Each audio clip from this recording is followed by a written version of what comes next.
자, 큰 번호 5번 정규 분포, 작은 번호 1번 정규 분포. 자, 정규 분포는 있잖아. 우리가 상상도 못한 확률 밀도 함수를 다뤄야겠지, 지금지. 예, 그래서 그 확률 밀도 함수를 소개하면 fx는 루트 2파이 시그마 분의 여기가 1. 자, 여기는 2인데 2라는 건 뭐냐라고 하면 이과 애들만 배우는 자연상수가 있어. 2.7 얼마 해당되는 무리수거든. 미적분을 할 때 대단히 중요하게 쓰이는 건데 그냥 그 정도만 알고 계시면 됩니다. 문과는 이거 모른다고 해서 모르는 문제가 되는 게 없어. 알겠어요? 네. 그래서 나왔으니까 이건 특별한 무리수야 이런 얘기야. 파이 같은 무리수야 라고 받아들이시면 됩니다. 그러니까 마이너스 2분의 1 가로 열고 시그마 분의 x 마이너스 m 전체 제곱이라는 우리가 지금까지 쳐다본 함수 중에서 가장 황당한 함수가 하나 등장을 합니다. 오케이? 그러면 교육과정에서 이걸 알라고 하느냐, 이 함수에 관련되어 있는 식 이거 자체를 몰라도 돼. 오케이? 하지만 이 식이 가지고 있는 의미는 알아야 돼. 이런 얘기. 알겠습니까? 그럼 일단 이렇게 표시되어 있는 이 지금 내용을 보고 우리는 독립시행의 확률을 B 이래놓고 M, P 이렇게 표시했었잖아, 지금 이제. 그와 마찬가지로 이 확률 밀도 함수가 너무너무 복잡하다 보니 그래서 이걸 심플하게 이런 확률 밀도 함수를 따르는 분포가 있을 것이고 그럼 그러한 분포를 일단 정규 분포라고 이름을 짓고 명칭을 세팅을 하는 거 알겠습니까? 너무너무 복잡하긴 하지만 알겠습니다. 너무너무 복잡하긴 하지만 어쨌든 이런 확률 질량 함수를 따르는 분포가 있고 그러한 분포를 정규 분포라 한다. 이렇게 얘기하고 그 다음에 한편 여기 나와 있는 그 중에서 어디에 주목하냐라고 하면 얘도 무리수고 얘도 무리수고 얘도 무리수야. 그러니까 무리수가 두 개가 들어간 거죠. 알겠습니까? 예? 오케이? 그러면 자 여기서 변수는 라지 x가 되는 거고 여기에 있는 m과 그 다음에 뭐가 있냐면 시그마가 있어요. 이렇게. 자, 요 위치 확인해야 됩니까? 아니, 상관없어. 알겠어요? 상관없어요. 이렇게 놓고 그 위치에 있는 값들을 m, 시그마 제곱이라고 이렇게 놓고요. 위로 선생님 얘기하면 사실 m하고 시그마 제곱도 평균과 표준 편차라는 사실이 알려져 있다까지 알아야 돼. 오케이? 자, 그리고 여기까지 설명하고 이게 너무나 복잡하니까 한 번 더 선생님이 설명해 드릴게요. 알겠습니까? 네, 그러면 이런 상태에서 얘는 뭘 의미하는 거냐라고 하면 자 그래프가 어떤 모양이 나오냐면 종 모양의 이러한 그래프가 나와요. 얘는 무한히 x축에 가까워지고 이것도 무한히 x축에 가까워져. 오케이? 그래서 문과 학생들이 받아들이기에는 조금 이게 부담스러운 거이면 분명하다라는 거. 알겠습니까? 오케이? 네. 이게 나타내는 그래프가 이게 되는데 그럼 그래프는 알아야 됩니까? 라고 하면 그래프가 종 모양이라는 사실도 알아야 되고 지금부터 저 그래프에 대한 내용을 선생님이 설명해 드리는데 그것도 다 알고 있어야 됩니다. 알겠습니까? 자, 뭔가 너무 복잡하고 어려워서 자, 우리는 아주 특별하고 복잡한 확률 밀도 함수 하나를 생각한다. 오케이? 네, 그래서 이런 밀도 함수를 갖는 우리가 분포를 뭐라고 하냐면 정규 분포라고 하고, 오케이? 네, 이 함수 속에서 특별하게 세팅되는 m과 시그마가 있는데 얘 너무 신경 쓰지 마. 위치라는 것도 알겠습니까? 자, 이런 것들을 간단히 m, 시그마 제곱으로 놓고 이건 노멀 디스트리뷰션이라는 거거든. 오케이? 그러니까는 말 그대로 정규 분포, 우리말로 해석하면 정규 분포 이렇게 되는 거죠. 노멀이니까. 예, 그래가지고 디스트리뷰션은 그 분포라는 뜻이고. 그러니까 정규 분포에 그 노멀에 n자 따가져서 m, 시그마 제곱이라고 표시를 하고요. 앞에 표시되는 것과 뒤에 표시되는 게 있는데 앞에는 평균이고 뒤에는 분산이라는 사실도 같이 좀 알고 있으셔야 돼요. 그러니까 여기까지 이게 왜 평균이고 분산이에요 이렇게 되면 저 함수를 설명하기 대단히 힘들기 때문에 알겠습니까? 요거까지는 알려져 있다라는 것으로 우리가 받아들입니다. 쉽게 얘기하면 이 함수가 고안이 된 거야. 고안이 특별하게 이런 모양으로. 오케이? 이런 모양으로 고안이 된 거고 이거 버려놓은 셈 얘기할게. 그럴 때 이제 어디부터 얘기할까? 순서가 조금 더 이해하기 좀 쉽게 얘기해. 그러니까 왜 이런 이상한 곡선이 나오냐라고 얘기하면, 오케이? 응? 우리가 있잖아, 이렇게 분포를 찍다 보면, 이게 별량들이 있고, 그 별량에 해당되는 값들을 이렇게 위치를 잡아서 찍어보면 있잖아. 어떤 모양이 많이 나오냐면, 다음과 같이 이렇게 종 모양으로 점을 찍은 게 분포하는 경우가 대단히 많아. 오케이? 대단히 이런 분포들을 많이 볼 수가 있어. 이제 이런 식으로 표시를 해서 보면, 곡선이 이런 모양으로 점을 찍는 경우다 어떤 특정한 값들을 이렇게 함수 값들을 다 구해서 이렇게 세팅해서 만약 히스토그램이라는 걸 그려서 우리가 한번 확인해 보면 그러니까 이런 종 모양의 이런 그림이나 이런 것들이 굉장히 많이 반복이 되고 그런 모양을 수학적으로 고안해낸 함수가 확률 지금 보는 이 질량 함수, 밀도 함수가 되는 거야. 대단히 복잡하고 어려워. 알겠어? 그래서 뭐라고 선생님이 얘기했냐면 자연계의 많은 변수들을 우리가 직접으로 평균과 표준편차 같은 것까지 다 계산해서 그거를 이렇게 그래프, 히스토그램을 그려보면 이런 모양이 생각보다 굉장히 많이 나오고 그럼 이러한 모양을 다루기 위한 특별하게 고안된 함수다 정도로만 이해하시면 됩니다. 오케이? 지금 여기까지 혹시 너무 어렵지 않았을까? 괜찮아? 자, 그럼 핵심만 요약하면 뭐가 되는 거냐? 어려운 이런 확률 질량함수를 따르는 질량함수를 잡고 확률 밀도함수를 따르는 이러한 분포를 정규분포라고 하고 간단히 n 그 다음에 가로 열고 m, 시그마 제곱인데 평균과 분포는 비례되고 그래프는 일단 종 모양이라는 것까지 알고 계셔야 됩니다. 괜찮죠 여기까지? 오케이. 예. 다음.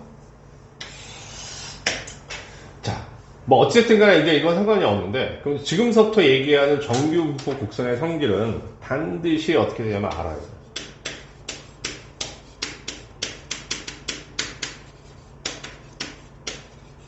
이건 시험에 정말 많이 나와. 내신도 중요하고 모도 중요하다. 수능도 무지무지 중요하다. 정규 분포 곡선이다. 자, 일단 알아야 되는 건 뭐냐라고 하면 곡선 자체가 1번 종 모양이라는 사실은 여기까지 얘기했는데 알겠습니까? 이런 종 모양이 정규 분포에서 여기 표시하는 건 좀 특별한 값들을 표시하잖아. 근데 평균과 분선이랑 미리 선생님이 얘기했는데 그러면 자, 이 정규분포 곡선은 뭐냐면 x equal m. 자, 정확하게 얘기하면 평균의 대칭이죠. 자,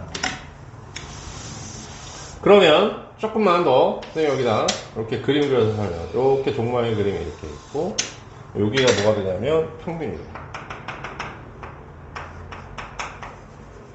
그러니까 이 평균에 대칭된다는 사실을 꼭 기억하고 있으셔야 됩니다. 오케이?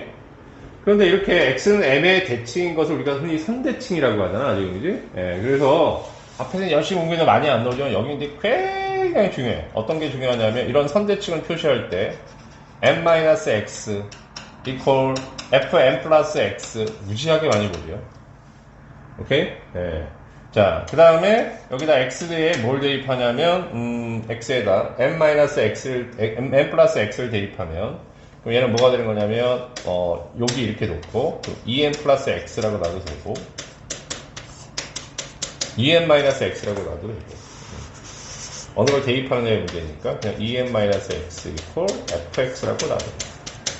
이건 어떤 의미가 있는 거냐라고 얘기하면 x equal m의 대칭인 것을 의미하는 식이다.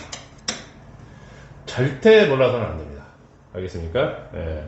자, 그래서 다시 한번 강조하는데 이거는 평균의 대칭이라는 사실이 굉장히 중요하다.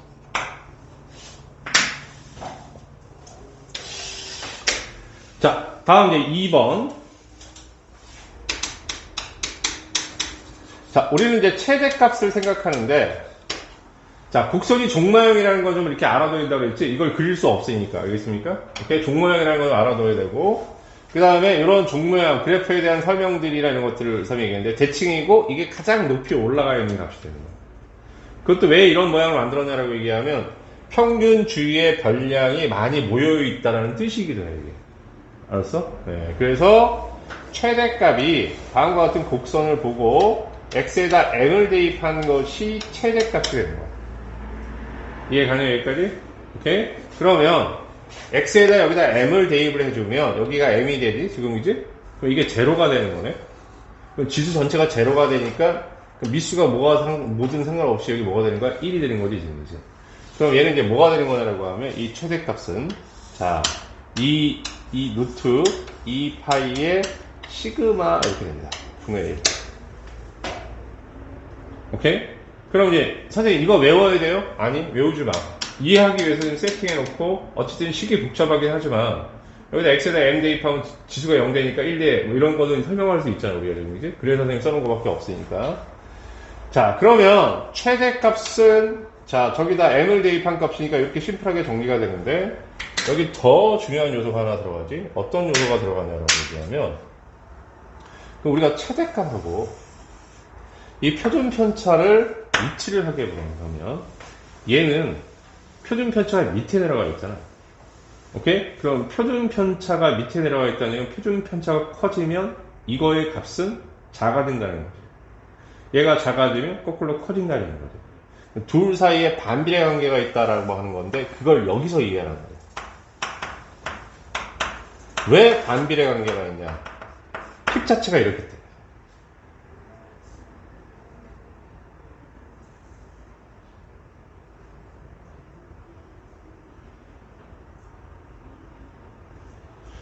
그럼 이거 나중에 설명하겠지만 어떤 상황이 벌어지는 거냐라고 하면 표준 편차가 커지면 이 봉오리가 더 낮아지겠지. 그지? 그 다음에 표준 편차가 작아지면 거꾸로 이 봉오리가 높아지겠지. 무슨 이해가? 오케이? 그래서 최대값의 위치에 있는 이 부분에 이것들이 서로 반비례 관계에 있기 때문에 표준 편차가 커지면 거꾸로 봉오리는 내려가고, 알겠어? 표준 편차가 작아지면 봉오리는 올라가는 거야. 이해되냐, 여기까지? 오케이? 예. 자, 그래서 두 번째 내용 이거 확인하였습니다. 여기서 이 식 자체가 중요하다기보다 이 반비례를 설명하기 위해서 선생님이 식을 끌고 온 거야, 지금. 알겠습니까? 예. 다음에 세 번째. 얘도 어쨌든 간에 뭐가 되니? 확률 밀도함수잖아. 오케이? 그 확률 밀도함수는 다음과 같이 이렇게 곡선과 x축 사이. 근데 얘가 무한히 뻗어나가고 얘가 무한히 뻗어나가고 이렇게. 알겠습니까? 오케이? 네. 그럼 요 사이에 이 넓이가 그러니까 요거는 정적분으로 표시하면 플러스 무한대 마이너스 무한대 이렇게 표현하는 거는 너무 고등학교에서 과오바니까. 알겠습니까? 오케이? 두 번째, 어쨌든 얘도 확률 질량 함수니까 이거의 넓이는 얼마가 되는 거냐? 끝없이 이어지고 끝없이 이어집니다. 알겠습니까? 오케이? 네. 그럼에도 불구하고 그 전체의 넓이를 얼마가 나오게끔 했냐라고 하면 1이 나오게끔 세팅하는 거야. 수학자들. 알겠습니까? 오케이? 네. 됐죠, 여기까지? 다음. 이게 넘어갈 것 같은데? 자, 네 번째 갑니다. 자, 네 번째는 뭐냐라고 하면 평균 M.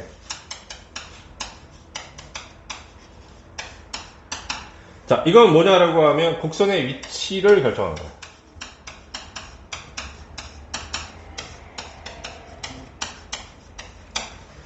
자, 만약에 표준 편차 시그마가 얘가 두 개를 표현했냐라고 하면 이 시그마가 일정하다는 전제예요. 변하지 않는다는 전제예요. 알겠습니까? 변하지 않는다는 전제에서 다음과 같이 이렇게 y축이 이렇게 있으면 다음과 같은 종 모양의 그림이 이렇게 있다라고 하면 얘는 평균이 0일 때. 오케이? 만약에 평균이 4다. 그럼 종 모양의 m 값이 어떻게 되는 거냐면 다음과 같이 그대로 4만큼 평행이동하는 거예요. 그러니까 이렇게 평행이동으로 생각하시면 됩니다.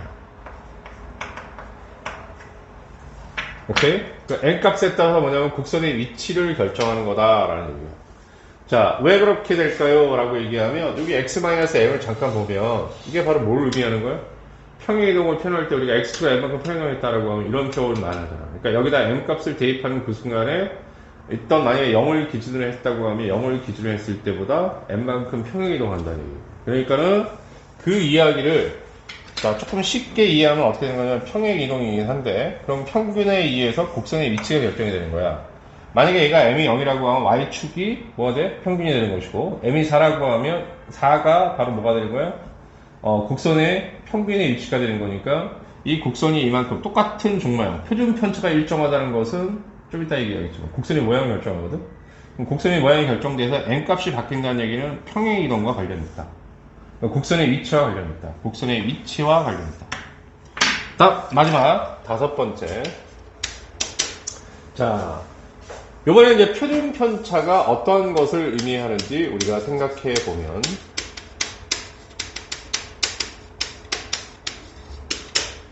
자, 이 표준 편차는 지금 방금 말씀드렸듯이 어떻게 하냐면 곡선의 모양 결정합니다. 땡 곡선의 모양을 결정합니다.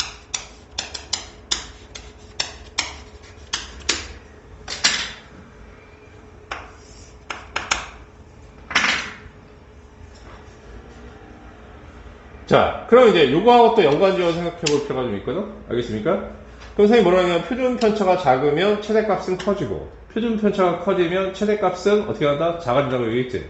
그럼 그 이야기는 표준 편차가 커지면 봉우리가 낮아지고, 오케이? 표준 편차가 작아지면 봉우리는 높아져, 이런 얘기 있었잖아, 지금이지? 그런데 결국에 그렇게 얘기했는데 그것도 큰 관계, 그것도 그래프 모양 관계에 있듯이, 그러면 아예 여기서 고정시켜서 표준 편차가 하는 역할은 뭐냐라고 얘기하면, 표준 편차 자체는 저러한 확률 질량 함수의 정규분포 곡선에 뭘 결정하냐면 그래프를 결정합니다. 자꾸 확률 질량 들어오네. 확률 밀도 없어요, 이거. 오케이. 네. 곡선의 모형을 결정합니다.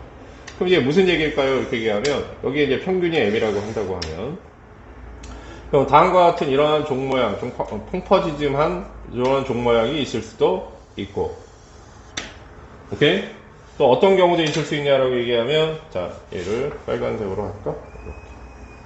이렇게 되고요. 그 다음에 또 다른 색깔로 해서 이렇게 얘를 조금 뾰족하게 최대값을 더 늘려서 이렇게 잡아주시면, 자, 이럴 때 얘를 시그마 1이라고 하고 얘를 시그마 2라고 하십시다. 자, 그럼 곡선의 높낮이는 표준 편차에 의해서 결정이 된다고 그랬고 그게 최대값입니다. 알겠습니까? 오케이? 자, 그러면 여기서 이렇게 됐다고 하면 표준 편차 시그마 1이 표준 편차 시그마 2보다 작아야 됩니다. 알겠습니까? 여기까지? 오케이.